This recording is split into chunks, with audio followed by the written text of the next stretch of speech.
Hello everyone, good morning. Myself Bhusar Vishwas, lecturer of Pravara Medical Trust, College of Pharmacy, Shevgaon. तर विद्यार्थी मित्रांनो, आपण मागील 2 लेक्चरपासून स्टराईल मॅन्युफॅक्चर हा चॅप्टर स्टडी करत आहोत आणि प्रिव्हियस लेक्चरमध्ये स्टराईल मॅन्युफॅक्चरमधील प्रिपरेशन ऑफ बल्क सोल्युशन हा पॉईंट आपण स्टडी केलेला आहे. In today's lecture, we will study the following points. The first point is filling of bulk solution. During the filling of container with product, the precaution must be taken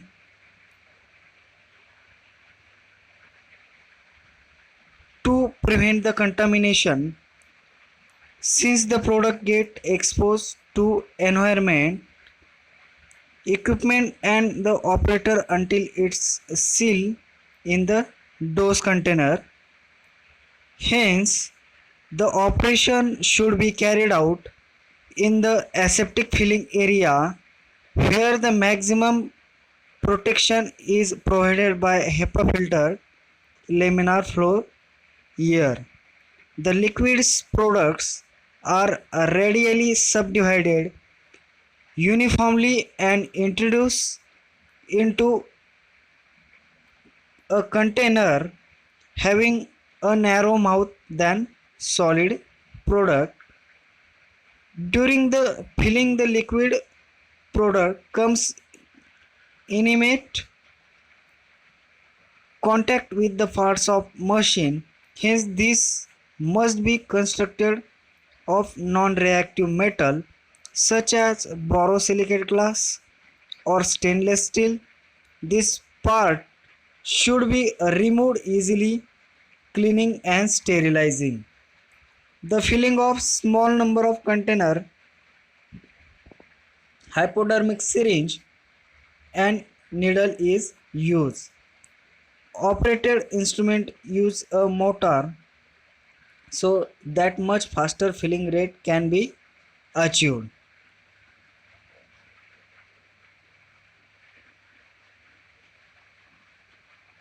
तर विद्यार्थी मित्रांनो, filling of bulk सोल्युशनमध्ये first point आहे during the filling of container with product. ज्यावेळेस म्हणजे आपण product prepare केलेला आहे आणि तो प्रोडक्ट आपल्याला पॅरेंटल प्रोडक्ट आपल्याला त्यामध्ये कंटेनरमध्ये फिल करायचं, तर कुठल्या पद्धतीचे प्रिकॉशन घेणं मस्ट आहे किंवा काळजी घेणं मस्ट आहे की प्रिव्हेंट द कंटामिनेशन. जे कंटामिनेशन प्रिव्हेंट करणं गरजेचं आहे. Since the product get expose the environment, ते प्रोडक्ट एक्सपोज झालं नाही पाहिजे एन्व्हायरमेंटल कंडिशन. आणि जो प्रोडक्ट आपण कंटेनरमध्ये फिल करणार आहोत तो प्रोडक्ट आणि कंटेनर याची काही रिॲक्शन न होता त्याचं कंटामिनेशन न होऊ देणं हे प्रिव्हेन्शन करणं गरजेचं आहे. Hence the operation should be carried out in the aseptic filling area where the maximum protection is provided by HEPA filter, laminar air flow or flow air. तर हे फिलिंग ऑफ बल्क सोल्युशन कशा पद्धतीने केलं पाहिजे किंवा fill केलं पाहिजे कंटेनरमध्ये, तर ॲसेप्टिक फिलिंग एरिया पाहिजे. त्यामध्ये काय होईल, मग मॅक्झिमम प्रोटेक्शन प्रोव्हाइड होईल. त्यामध्ये प्रोटेक्शन प्रोव्हाइड करण्यासाठी काय असेल आपल्याकडे, हेपा फिल्टर असेल, लॅमिनार एअर फ्लो असेल. The liquid products are more radially subdivided uniformly and introduce into a container having narrow mouth than solid product. कसं पाहिजे, narrow mouth than solid product.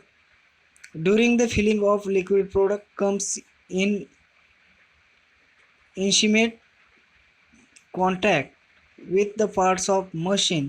Hence, this must be constructed of non reactive metal कसे construct केलं पाहिजे, ते जे आपण machine use करणार आहोत कशासाठी, प्रोडक्ट फिल करण्यासाठी, ते कसं पाहिजे, नॉन रिॲक्टिव्ह मेटल पाहिजे. कुठल्याही पद्धतीची रिॲक्शन त्याने प्रोडक्ट बरोबर किंवा कंटेनर बरोबर दाखवली नाही पाहिजे. सच ॲज एक्झाम्पल, कंटेनर कशाचे यूज करतो आपण मॅक्झिममली, तर बोरोसिलिकेट ग्लास किंवा स्टेनलेस स्टीलचं मशीन यूज करतो. This part should be remove easily cleaning and sterilization. काय होतं तिथे, तर इझिली रिमूवेबल क्लिनिंगसाठी आणि स्टेरिलाइज होतं, करता येऊ शकतं. Then for the filling of small number of containers,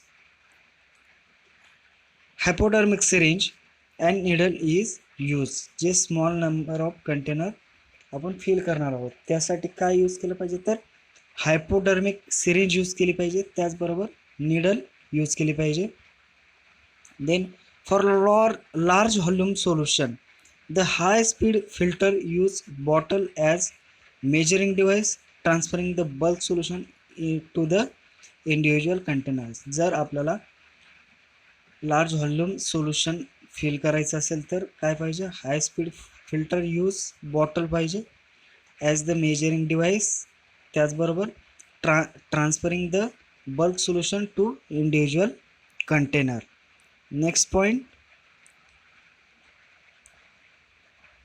is sealing. Sealing of the filled container should be done immediately to prevent the product contamination. जी सीलिंग आपण करणार आहोत, आपण मागील स्लाइडमध्ये स्टडी केलं की फिलिंग कशी करायची, काय अवॉइड केलं पाहिजे, की कंटामिनेशन अवॉइड केलं पाहिजे, काय काय मशिनरी यूज केले पाहिजे, बोरोसिलिकेट ग्लास यूज केले पाहिजे, त्याचबरोबर स्टेनलेस स्टील यूज केलं पाहिजे आणि नॉन रिॲक्टिव्ह मेटल यूज केलं पाहिजे. तर जे फिल केलेलं आहे कंटेनरमध्ये ते सीलिंग करणंही तितकंच गरजेचं आहे, तितकंच महत्त्वाचं आहे. मग सीलिंग कशा पद्धतीने केली जाते, तर फिल कंटेनर ज्यावेळेस फिलिंग होईल ते फिल कंटेनर इमिडिएटली सील करणं गरजेचं आहे. कशासाठी, तर prevention the product of contamination. जे प्रोडक्टचं कंटामिनेशन होऊ नये किंवा त्याचं प्रिव्हेन्शन करणं गरजेचं आहे, त्यासाठी immediately filling of the container झाल्याच्या नंतर सीलिंग करणं गरजेचं आहे. The ampoules are sealed by melting portion of glass neck with fine jet of flame. Ampoule sealing कशा पद्धतीने केली जाते, तर मेल्टिंग केलं जातं पोर्शन कशाचं, जी अँपोल्स दिलेले असेल त्याचं नेकचं पोर्शन मेल्ट केलं जातं कशावरती, फाईन जेट ऑफ फ्लेमवरती. Then sealing can be done by two methods. First methods tip sealing, it is also called as bed sealing, and second one is pull sealing. ज्या सीलिंगच्या दोन मेथड आहेत, त्या दोन मेथड कुठल्या पद्धतीच्या आहेत, तर कुठल्या प्रकारच्या आहेत, एक आहे टिप सीलिंग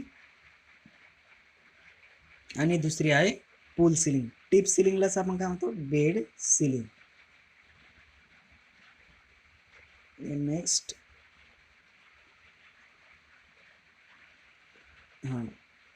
टिप सीलिंग आणि pull sealing. First tip sealing. Tip of ampoule's neck is heated from bed which closes the opening. काय केलं जातं, जे अँपूलचं नेक आहे ते हीट केलं जातं from a bed which closes the opening. Second point, it is the fast but not sure. ते tip sealing ही फास्ट प्रोसेस आहे परंतु शुअर नाही. Excessive heating may causes the bubble on the tip. जर आपण अँपूल्स घेतली सील करण्यासाठी आणि जे बर्नर आहे त्या बर्नरवरती जी फ्लेम सेट केलेली आहे आपण,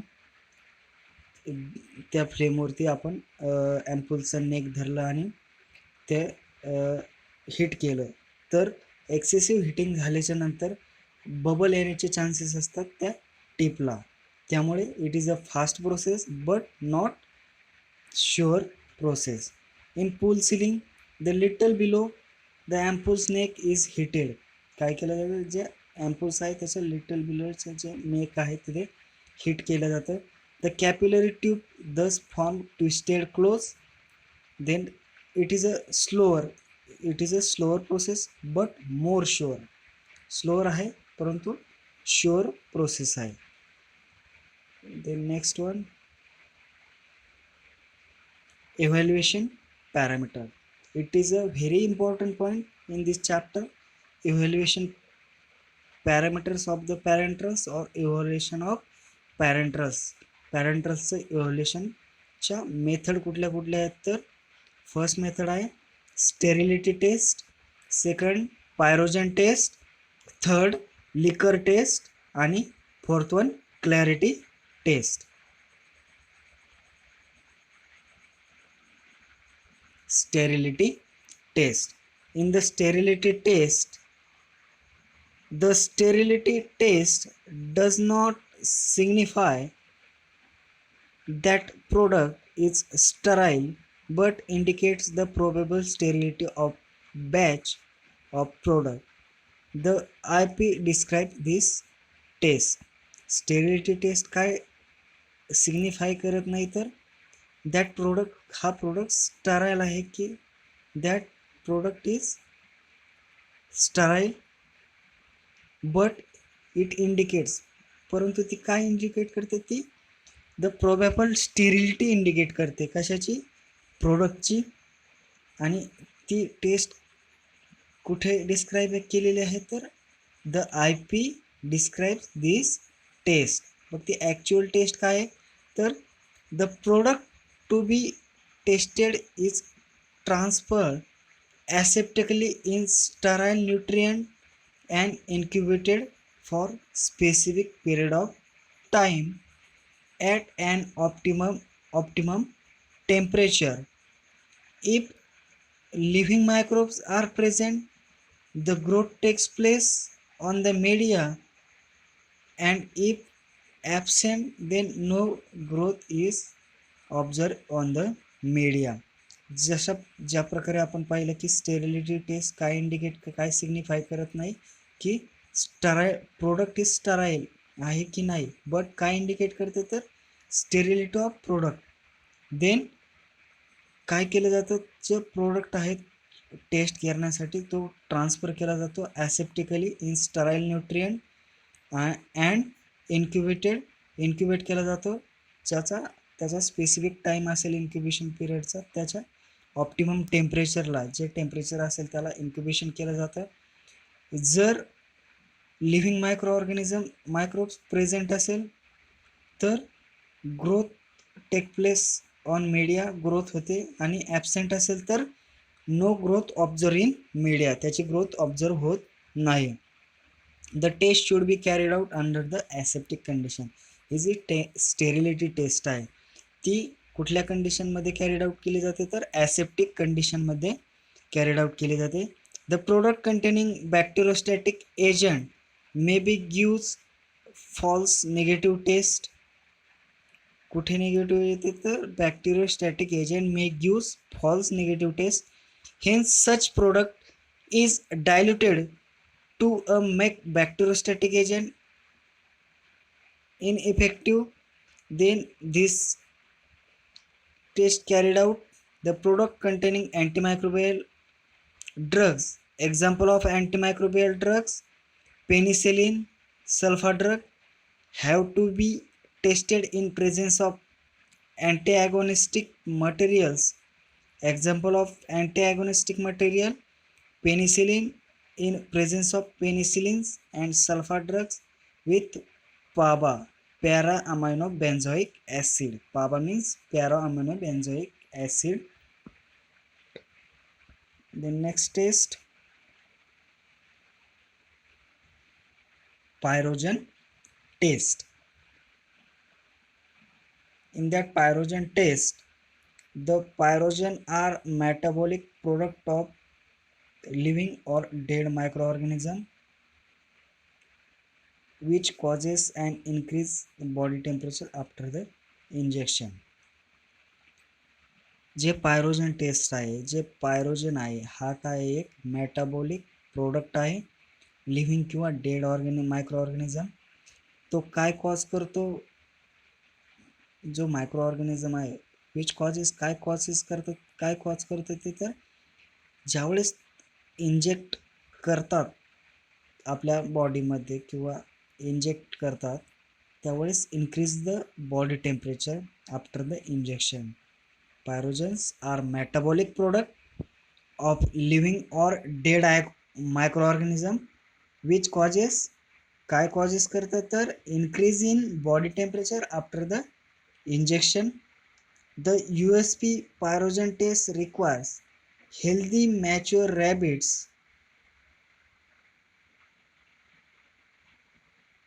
healthy mature rabbits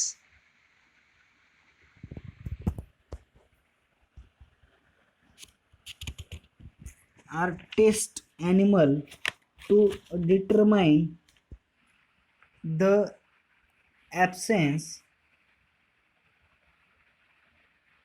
or presence of pyrogen in the product.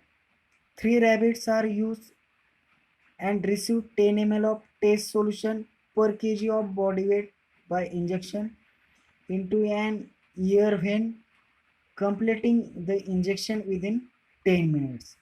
Firstly आपण स्टडी केलं की काय कॉजेस करतं, increase the body temperature after the injection. As per the USP काय यूज केलं जातं, this test is require healthy mature rabbits ह्या टेस्टसाठी गरजेचे असतात. To determine the absence or presence of pyrogen in the product. कशासाठी गरजेचे असतात तर काय डिटरमाइन करायचं आपल्याला याच्यातून की पायरोजन ॲब्सेन्स आहे किंवा प्रेझेन्स आहे कशामध्ये, ॲनिमलमध्ये किंवा प्रोडक्टमध्ये पायरोजन ॲब्सेंट आहे की प्रेझेंट आहे. काय यूज केलं जातं याच्यासाठी, 3 रॅबिट्स यूज केले जातात. त्याचबरोबर 10 ml टेस्ट सोल्युशन यूज केलं जातं per kg of the body weight by injection into कुठे दिलं जातं, ear veins within the 10 minutes. The rectal temperature is recorded at 1, 2 and 3 hours after the injection. ज्यावेळेस आपण इंजेक्शन देणार आहोत टेस्ट सोल्युशनचं त्या रॅबिटला, जे रॅबिट आपण घेतलेले आहेत पायरोजन टेस्टसाठी, हेल्दी रॅबिट्स आपण घेतलेले असतील तर त्या रॅबिट्सला आपण टेस्ट सोल्युशनचं इंजेक्शन देणार आहोत. कशा थ्रू तर एअर व्हेन थ्रू. त्यानंतर आपण रेक्टल टेम्परेचर त्यांचं रेकॉर्ड करणार आहोत किती टायमिंगसाठी, 1, 2 and 3 hours after the injection दिल्याच्या नंतर. The sample passes test if at no time during this 3 hours period after the injection the temperature of rabbit rising by more than 0.6 degrees Celsius or the sum of the rise in the temperature from 3 rabbit exceed 1.4 degree Celsius. Temperature किती झालं पाहिजे, exceed 1.4 degree Celsius. If these limits are exceeded, the test is explained to include 5 additional rabbit. जर वरील टेस्टचे temperature exceed आले तर काय use केलं जातं, आपण 5 ॲडिशनल रॅबिट्स आफ्टर यूज करतात, which requirement absence of pyrogen states that no more 3 rabbits is exhibit at a temperature rise of less than 0.6 degree Celsius and total temperature किती पाहिजे तर rise for all 8 rabbits is 3.7 degree Celsius or less. जे first 3 आणि नंतर 5 घेतलेले त्याचं total temperature किती, all 8 rabbit's is 3.7 degree Celsius or less. Then the LAL means Limulus amebocyte lysate test is another method for the detection of pyrogen. हे जे आपण pyrogen taste study करत आहोत त्यासाठी रॅबिट टेस्ट एक यूज केली जाते डिटेक्शन ऑफ पायरोजनसाठी. त्याचबरोबर जी लाल टेस्ट आहे, मग लॉंग फॉर्म काय आहे लाल टेस्टचा, तर लायमुलस ॲमिबोसाइट लायसेट टेस्ट असंही म्हटलं जातं तिला. ही एक अनदर मेथड आहे कशाची, तर पायरोजन डिटेक्ट करण्याची. In that test the sample solution to be tested is combine with lysed of blood cell. स्लाईडमध्ये दिलेलं आहे की जे सॅम्पल सोल्युशन आहे ते कंबाईन केलं जातं किंवा डिझॉल्व केलं जातं कशासाठी, कशामध्ये, तर जे लाल टेस्ट सोल्युशन असेल तुमचं, लाल मीन्स काय, lysate of blood cell of horseshoe crab. If pyrogen or any endotoxin is present, जर त्याचा इन्क्युबेशन पिरियड किती असतो 37 डिग्री सेल्सिअस फॉर 1 आवर्ससाठी. Incubation period 37 degree Celsius for 1 आवर्ससाठी.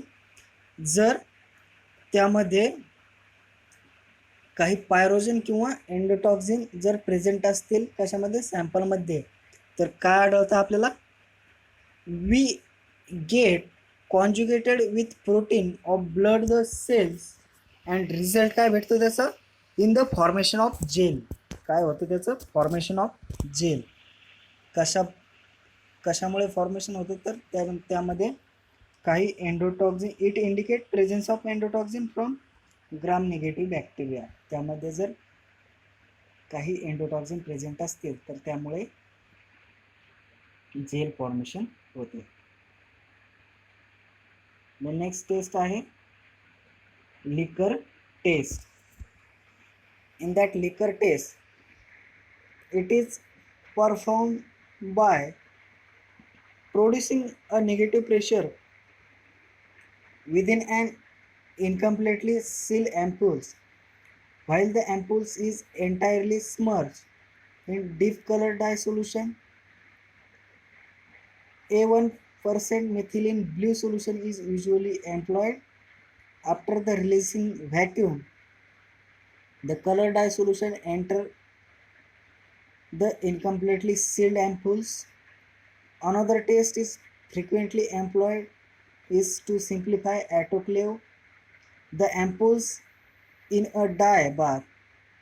After carefully rinsing the dye solution from outside, the color from the dye will be visible within the liquor. That is, a leaking ampoule is also called as liquor, and all the liquor have to be discarded. In short लिकर taste कशी आहे विद्यार्थी मित्रांनो, तर जी ॲम्पूल्स seal केल्यानंतर seal केलेली आहे आपण, ती योग्य प्रकारे सील झाली की नाही हे पाहण्यासाठी एक सोपी पद्धत म्हणजे मेथडमध्ये लिकर टेस्ट आहे.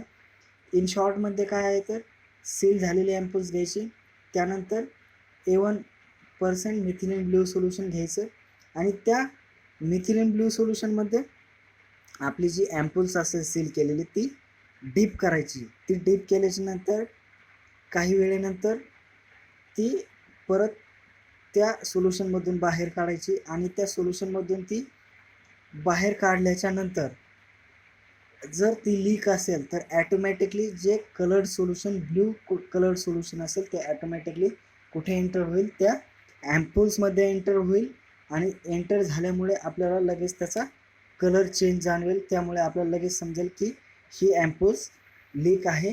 जर ती ब्ल्यू सोल्युशन त्यामध्ये एंटर झालं नाही ॲम्पूल्समध्ये, त्याचा ॲम्पूल्समधील पॅन्ड्रल प्रोडक्टचा कलर चेंज झाला नाही, तर समजायचं की ही ॲम्पूल्स योग्य प्रकारे सील झालेली आहे. अशा पद्धतीने लिकर टेस्ट यूज केली जाते. Then next one,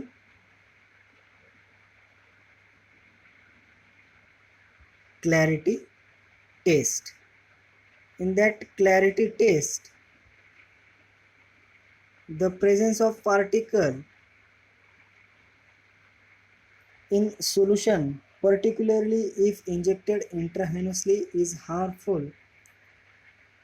It can produce Ebola in vital organs of the body. To prevent the distribution and use of such parenteral products, it is necessary to perform clarity test. जे आपण parental product use करणार आहोत ते particularly कुठे inject करणार आहोत, if injected intravenously is harmful since it can be produce Ebola in vital organs of the body. ते to prevent the distribution and use काय प्रिव्हेंट केलं पाहिजे, डिस्ट्रीब्युशन आणि use of such parenteral product असे जे त्याचं प्रिव्हेन्शन केलं पाहिजे. त्याचबरोबर सच पॅरेंटल प्रोडक्टचा यूज त्याचं काय गरजेचं आहे, to perform the clarity test, त्याची क्लॅरिटी टेस्ट घेणं गरजेचं आहे. The basic mechanism of clarity testing consist of, हे बेसिक मेकॅनिझम काय आहे तर क्लॅरिटी टेस्टिंगचं, of human visual inspection under the good light against black and white background. म्हणजे चांगल्या पद्धतीचा व्हिज्युअल इन्स्पेक्शनने काय यूज करून, ब्लॅक आणि व्हाईट बॅकग्राऊंड यूज करून आपण लाईटद्वारे क्लॅरिटी टेस्ट परफॉर्म करू शकतो. This helps in the visualization of transparent particles against the black background. जे ट्रान्सपरंट पार्टिकल्स असतील ते कशा पद्धतीने आपण व्हिज्युअलाइज करू शकतो तर ब्लॅक बॅकग्राऊंड यूज करून, आणि कलर पार्टिकल जे असतील ते व्हाईट बॅकग्राऊंड यूज करून आपण व्हिज्युअलायझेशनच्या द्वारे क्लॅरिटी टेस्ट परफॉर्म करू शकतो. Visual inspection will not detect the particle smaller than 50 micrometre. त्याचं कुठपर्यंत डिटेक्ट करू शकतो तर कुठल्या पद्धतीचे डिटेक्ट करू शकत नाही तर particle smaller than, or this in visual inspection will not detect, काय डिटेक्ट करू शकत नाही तर पार्टिकल स्मॉलर दॅन, किती साईज 50 मायक्रोमीटर. लिमिट्स काय आहे, not more than 50 particles per ml of 10 micrometre and larger in size and not more than 5 particles per ml of 25 micrometre and larger in a size. Limits काय दिलेलं आहे की 50 particles per ml 10 micrometre आणि larger size not more than 5 particles per ml of 25 micrometre and larger size. Thank you everyone. In next lecture we will study remaining points of this lecture of this chapter. Thank you again.